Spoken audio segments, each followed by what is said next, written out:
मैंने आप सब से काफी बार बोला है कि हिंदुस्तान में लोकतंत्र पर आक्रमण हो रहा है और इसका हमको हर रोज नए नए उदाहरण मिल रहे हैं। सवाल मैंने एक ही पूछा था,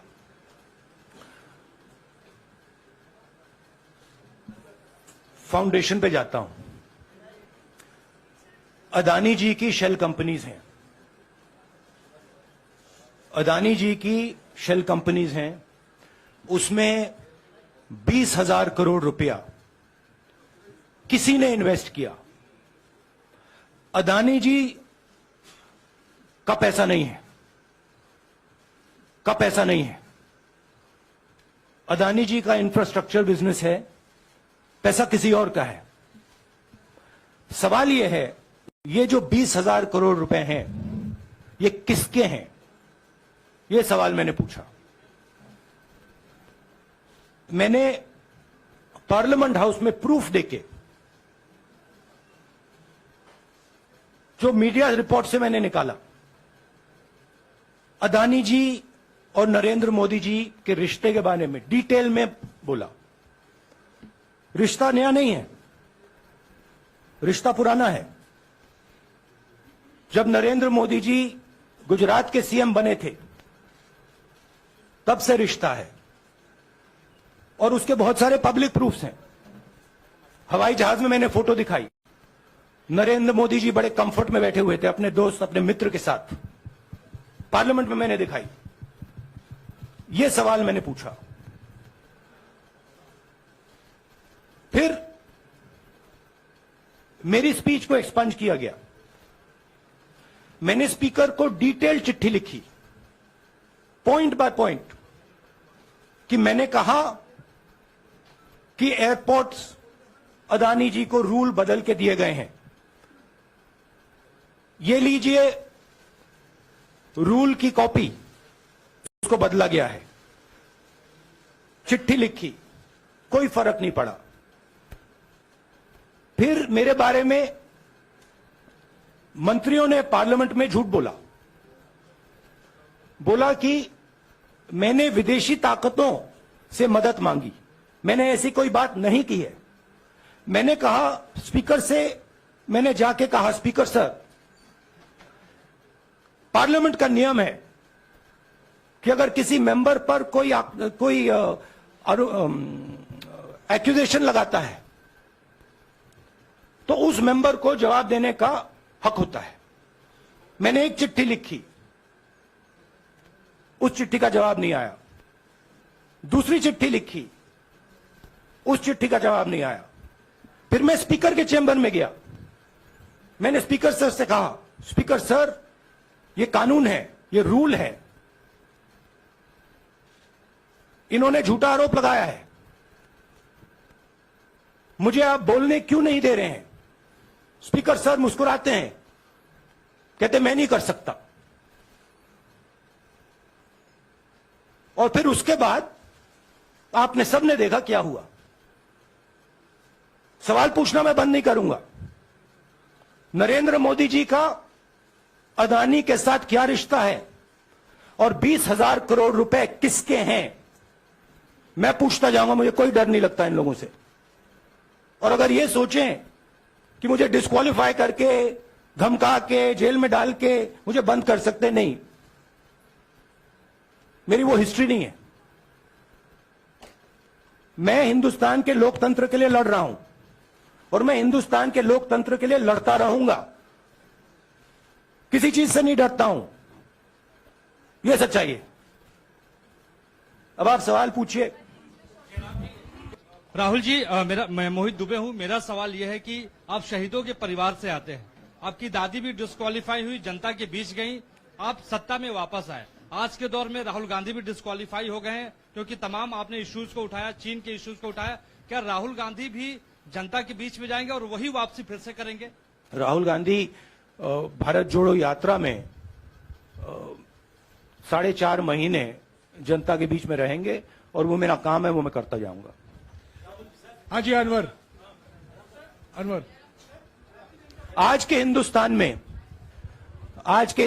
में जो पहले राजनीतिक पार्टियों को सपोर्ट मिलती थी, मीडिया से मिलती थी, बाकी इंस्टीट्यूशन से मिलती थी, वो नहीं मिलती है।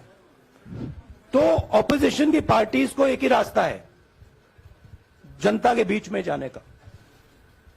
हाँ जी अनवर। सर, भारतीय जनता पार्टी ने आप पर ओबीसी समुदाय के अपमान का आरोप लगाया है, इस पर आप क्या जवाब देना चाहेंगे भारतीय जनता पार्टी को? मैं पिछले भारत जोड़ो यात्रा में, आप मेरी कोई भी स्पीच देख लीजिए, मैं वहां कह रहा हूं सब समाज एक हैं, सबको एक साथ चलना चाहिए, भाईचारा होना चाहिए, नफरत नहीं होनी चाहिए, हिंसा नहीं होनी चाहिए। तो मेरी पोजीशन बिल्कुल क्लियर है। ये ओबीसी का मामला नहीं है, ये नरेंद्र मोदी जी और अदानी जी के रिश्ते का मामला है। 20,000 करोड़ रुपए जो अदानी जी को पता नहीं कहां से मिले, उसके बारे में मैं सवाल पूछ रहा हूं और उसका जवाब चाहिए। बीजेपी ध्यान को भड़काने की कोशिश करती है, कभी ओबीसी की बात करेगी, कभी विदेश की बात करेगी, कभी कुछ और बात करेगी, कभी डिस्क्वालिफिकेशन की बात करेगी, मगर सवाल यही है 20,000 करोड़ रुपए, $3 बिलियन किसका था? संजय मिश्रा। और वो अदानी का पैसा नहीं हो सकता। Sanjay Mishra.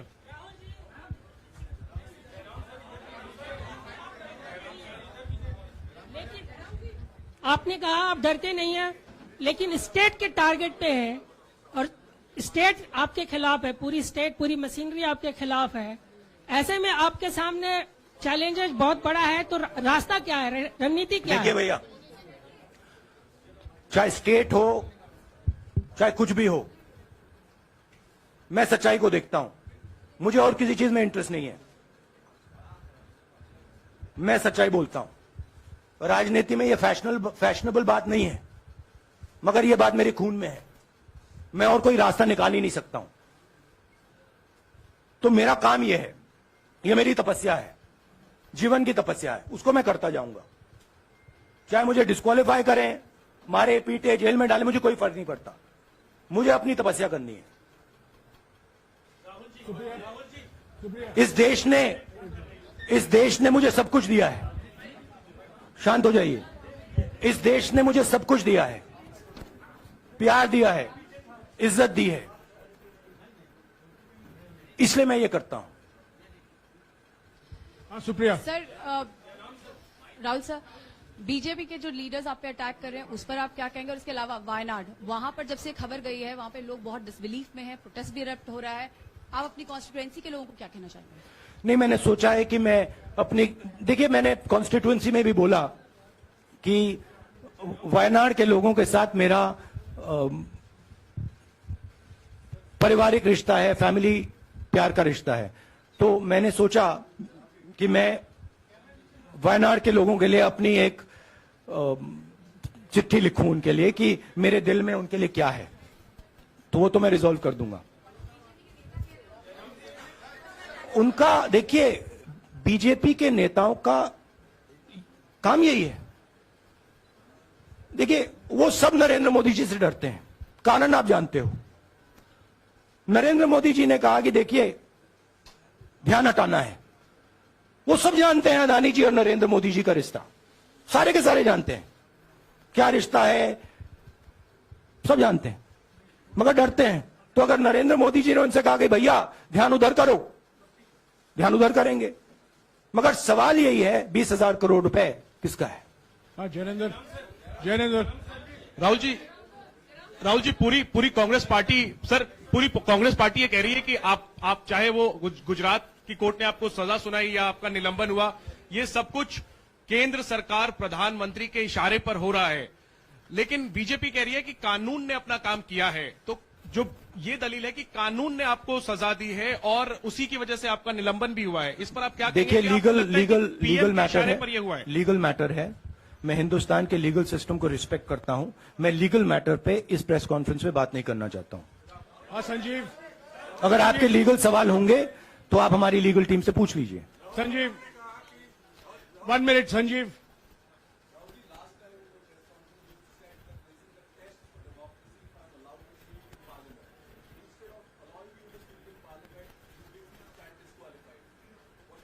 No, look, please understand why I have been disqualified.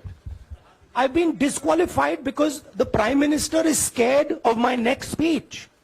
He's scared of the next speech that is going to come on Adani, right? I've seen it in his eyes. So he's terrified of the next speech that is going to come, and they don't want that speech to be in Parliament. That's the issue. That is why, first the distraction, now the disqualification. Please don't be confused about this matter. There is a deep relationship between Narendra Modi ji and Mr. Adani. There is a question. 20,000 crore rupees have suddenly arrived in Mr. Adani's shell companies. Where has this money come from? Whose money is it? It is, some of these companies are defense companies. Why is the defense ministry not asking this question?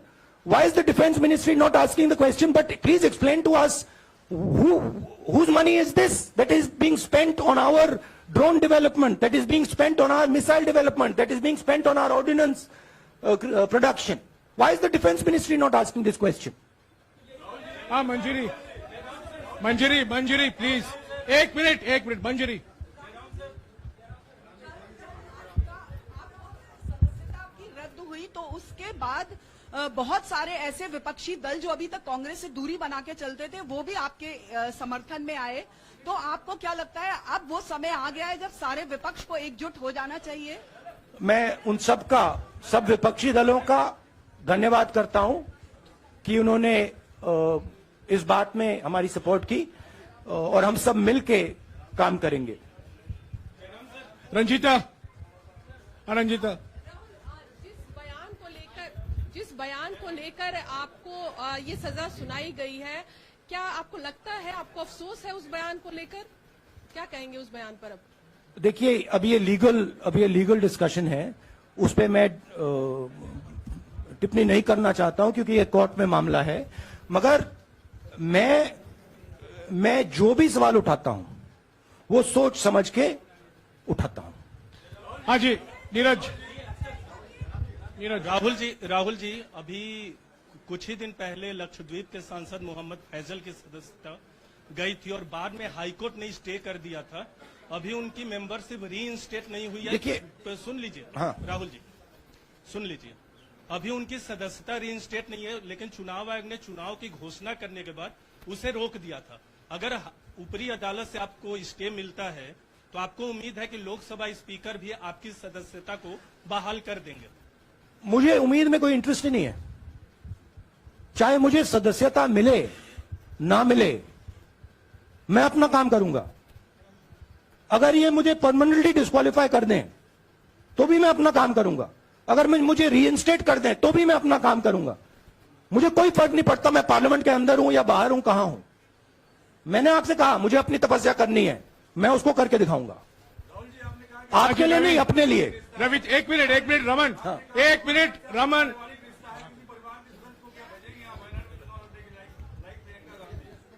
It is not up to me, it is up to Congress president कौन जाएंगे. राहुल जी, मेरा सवाल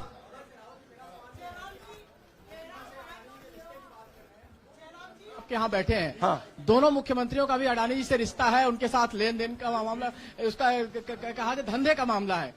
लेकिन क्या धंधे का मामला, क्या बात कर रहे हैं? ये धंधा रोकेंगे ये लोग? जिनके पास जो भी स्टेट का उनके साथ नाता है, जो भी बिजनेस चल रहा है, वो बिजनेस रोका जाएगा क्या? देखिए, सिंपल सी बात है, आप डिस्ट्रैक्ट करने की कोशिश मत कीजिए. 20,000 करोड़ रुपए अदानी जी की शेल कंपनीज में कहां से आए? आप इंक्वायरी कीजिए. अगर बात निकली कि हमारे चीफ मिनिस्टर का पैसा है तो इनको जेल में डाल दीजिए.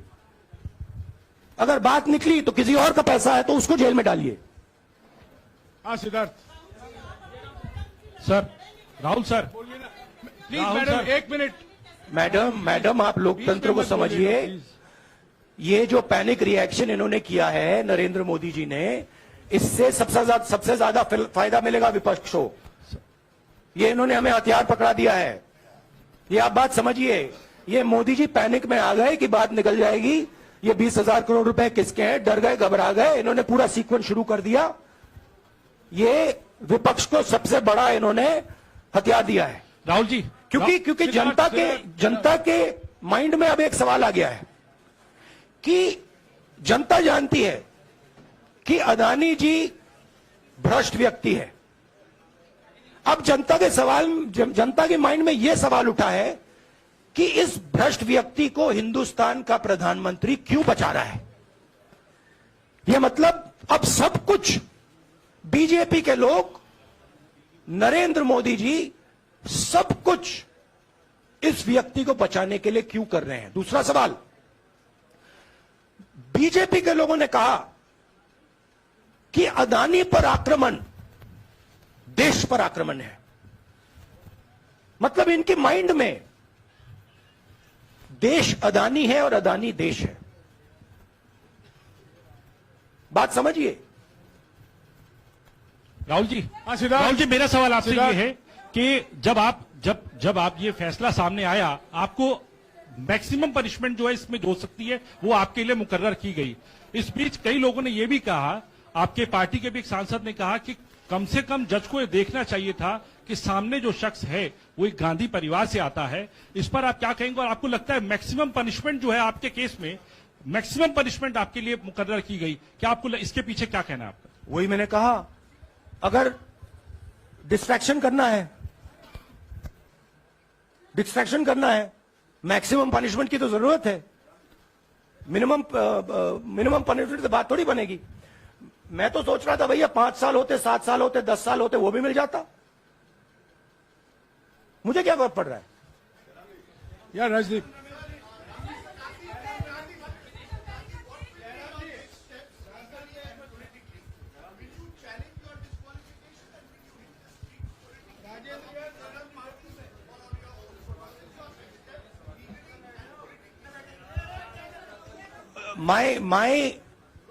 I have only one step, and that step is to fight for the truth in this country and to defend the democratic nature of this country that is under. Please let me finish, Rajdeep, unless you want to answer it for me.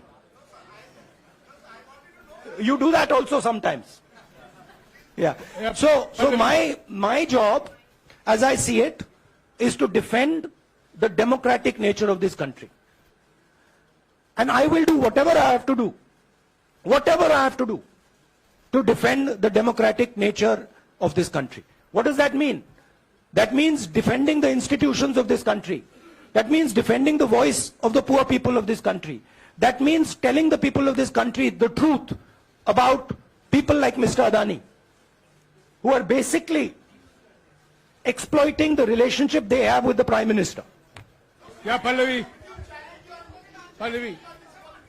please 1 second. Let's go. Look, see, these are legal matters. It makes me no difference.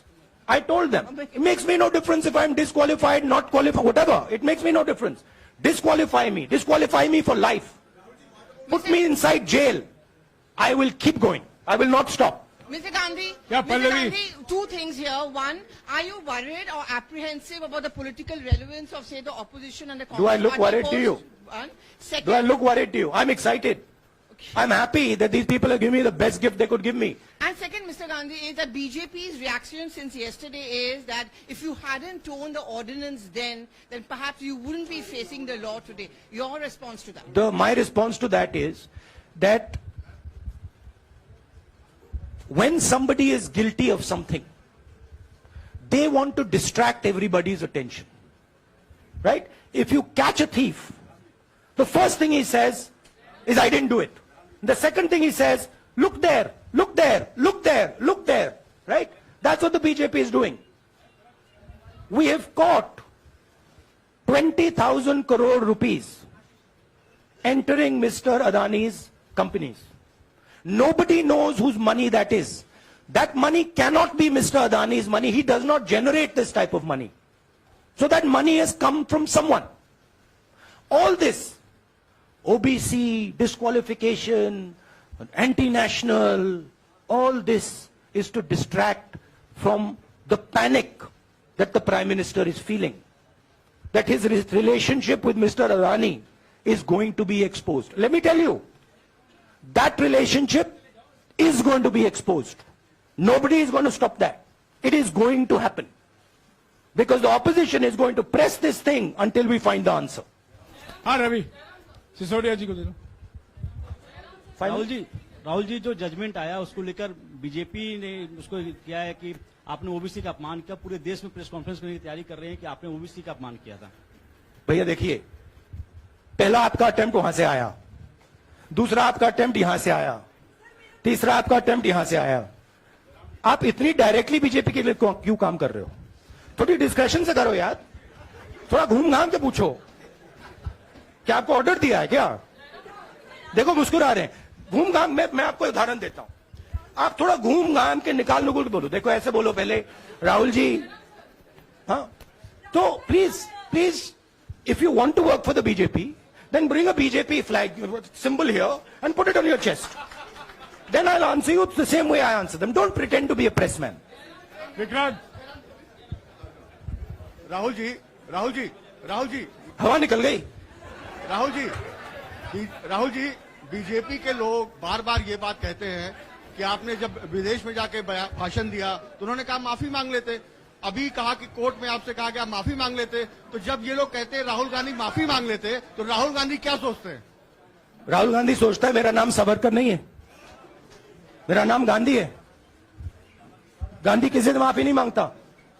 और मैंने कहा, parliament house में कहा कि भैया मुझे बोलने दीजिए ना, एक बार तो बोलने दीजिए।